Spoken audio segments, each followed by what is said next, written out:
Bom, vamos estudar agora algumas variáveis que influenciam na resistência do sistema respiratório.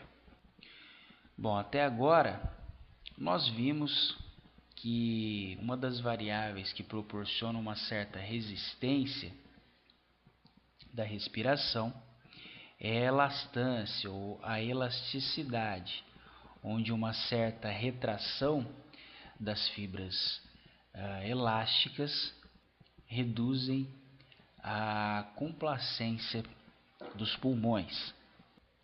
No entanto, há também uma outra resistência nas vias aéreas, sendo estas muitas vezes chamadas de resistências ou resistência não elástica. Para entender isso, primeiro vamos rever o conceito de resistência respiratória, cujo a definição seria então a capacidade de se opor, de dificultar a condução do ar. Ou seja, é uma condição que prejudica a condução, o fluxo de ar. Devemos então considerar o ar como um fluido, sendo assim os conceitos de mecânica dos fluidos podem então ser aplicados no estudo da resistência de condução nas vias aéreas. Bom, nós sabemos que o fluido em um tubo flui quando há a diferença de pressão entre as extremidades desse tubo, ou seja, um fluido flui do local de maior pressão em direção ao local de menor pressão. E isso depende da velocidade do fluxo, bem como de suas características aerodinâmicas. Desse modo, nós podemos classificar a natureza do fluxo em três tipos. No fluxo laminar, as moléculas do gás fluem paralelamente à parede do tubo. As moléculas de gás mais próximas da parede sofrem atrito com a parede e, desse modo, se movem muito mais lentamente. Já as moléculas mais distantes da parede não possuem então atrito com a parede do tubo e, portanto, se movem a uma velocidade maior. Desse modo, a velocidade máxima é alcançada na luz do tubo. Quando as dimensões do tubo permanecem inalteradas, ou seja, comprimento e raio, a pressão propulsora para proporcionar o fluxo é proporcional à viscosidade do fluido.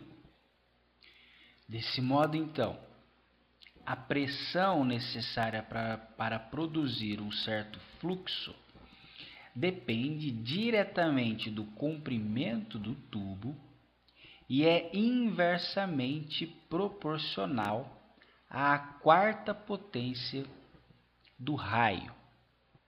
Olha só então, o que isso significa? Temos aqui duas variáveis, comprimento e raio. Imagine que nós temos um tubo com comprimento X e com um raio Y.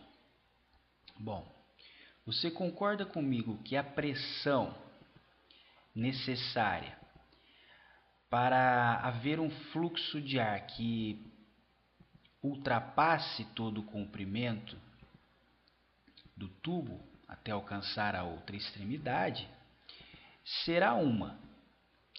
Agora digamos que o comprimento do tubo é 4 vezes maior do que o primeiro exemplo.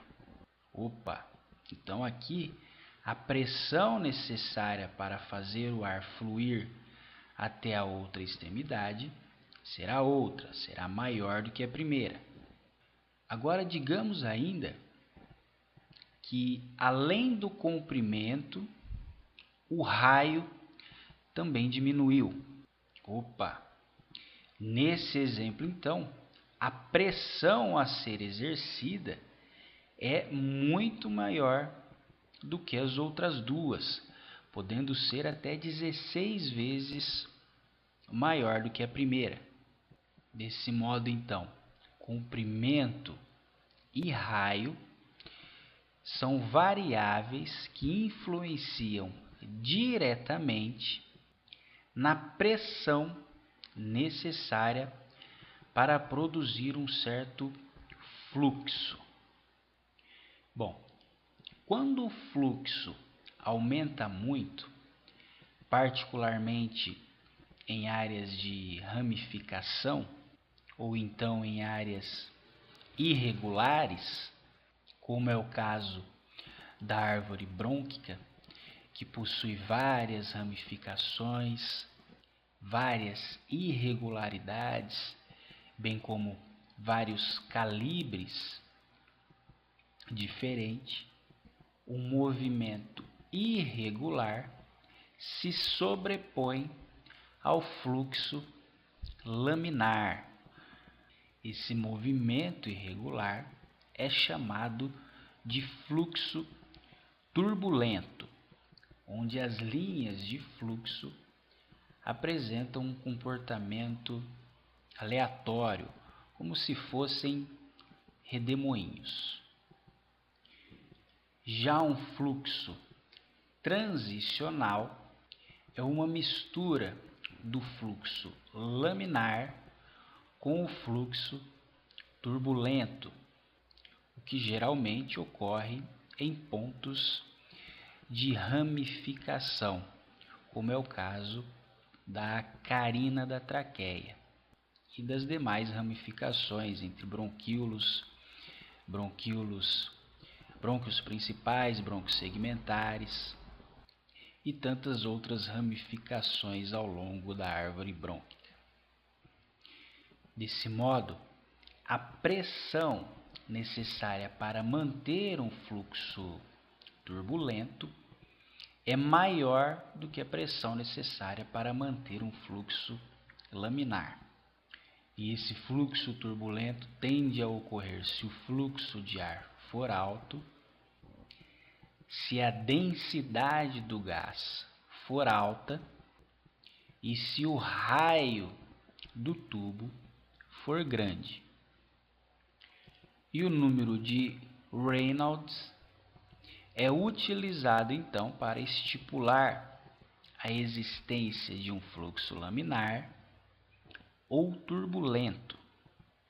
E este pode ser calculado multiplicando a velocidade do gás pelo raio do tubo e multiplicando pela densidade do gás. Esse resultado é dividido então pela viscosidade, onde valores abaixo de 2000 são considerados como fluxo laminar, valores entre 2000 e 4000 é considerado um valor crítico e valores acima de 4000 é considerado um fluxo turbulento.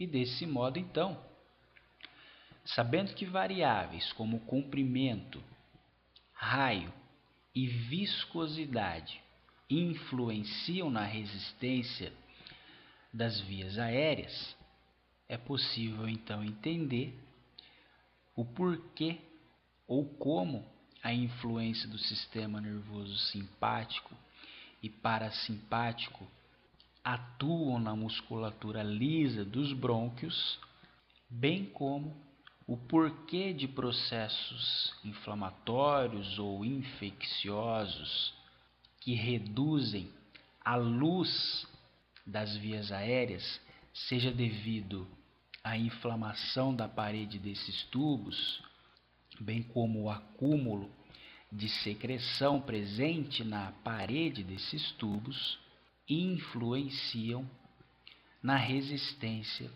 das vias aéreas. Essa aula você pode estudar pelas seguintes referências.